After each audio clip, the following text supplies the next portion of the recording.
Good morning ബ്രീഫിലേക്ക് സ്വാഗതം. ഇന്നലെ 24,720 എന്ന റേഞ്ചിൽ നിന്നുള്ള ഒരു സെല്ലിങ്ങിന്റെ സാധ്യത നമ്മൾ പറഞ്ഞിട്ടുണ്ടായിരുന്നു. എക്സാക്ട്ലി ആ റേഞ്ചിൽ നിന്ന് തന്നെ നമുക്ക് കഴിഞ്ഞ ദിവസം സെല്ലിങ് കിട്ടി ഉച്ചയോടുകൂടി. ഇന്ന് എങ്ങനെയായിരിക്കും മാർക്കറ്റ് ബിഹേവ് ചെയ്യുക എന്ന് നോക്കാം. ഇന്നലെ US മാർക്കറ്റുകളെല്ലാം തന്നെ പോസിറ്റീവായിട്ടാണ് ക്ലോസ് ചെയ്തത്. അവിടെ CPI ഡാറ്റ വന്നത് കുറച്ച് ഹയർ ആയിട്ടാണ് വന്നത്. അതുകൊണ്ട് തന്നെ റേറ്റ് കട്ടിനുള്ള സാധ്യതകൾ ഇപ്പോൾ ഉയർന്നു വരുന്നുണ്ട്. അത് മാർക്കറ്റിന് ഓവറോൾ സെന്റിമെന്റ്സ് ഒരു പോസിറ്റീവ് മൊമെന്റം നൽകുന്നുണ്ട്.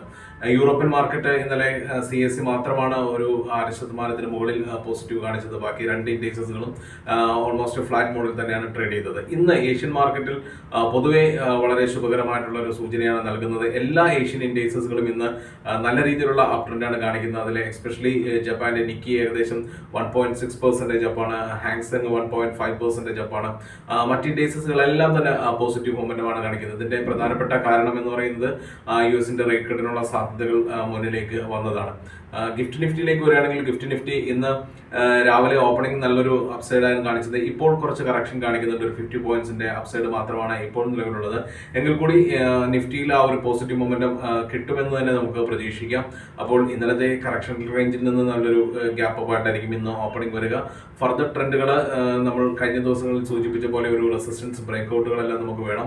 24,720 എന്ന റേഞ്ചിനുള്ള അപ്സൈഡ് ബ്രേക്ക്ഔട്ടുകൾ വരികയാണെങ്കിൽ മാർക്കറ്റ് ഒരു പോസിറ്റീവ് മൊമെന്റം തന്നെ കണ്ടിന്യൂ ചെയ്യാം. അല്ലെങ്കിൽ മാർക്കറ്റിൽ സെല്ലിങ്ങിനുള്ള സാധ്യതകൾ ഇനിയും നിലനിൽക്കുന്നുണ്ട്. അപ്പോൾ അതെല്ലാം മുൻനിർത്തിക്കൊണ്ട് ട്രേഡിംഗ് നടത്തുക. ഏവർക്കും ശുഭ ട്രേഡിംഗ് ദിനം നേരുന്നു. Thank you so much.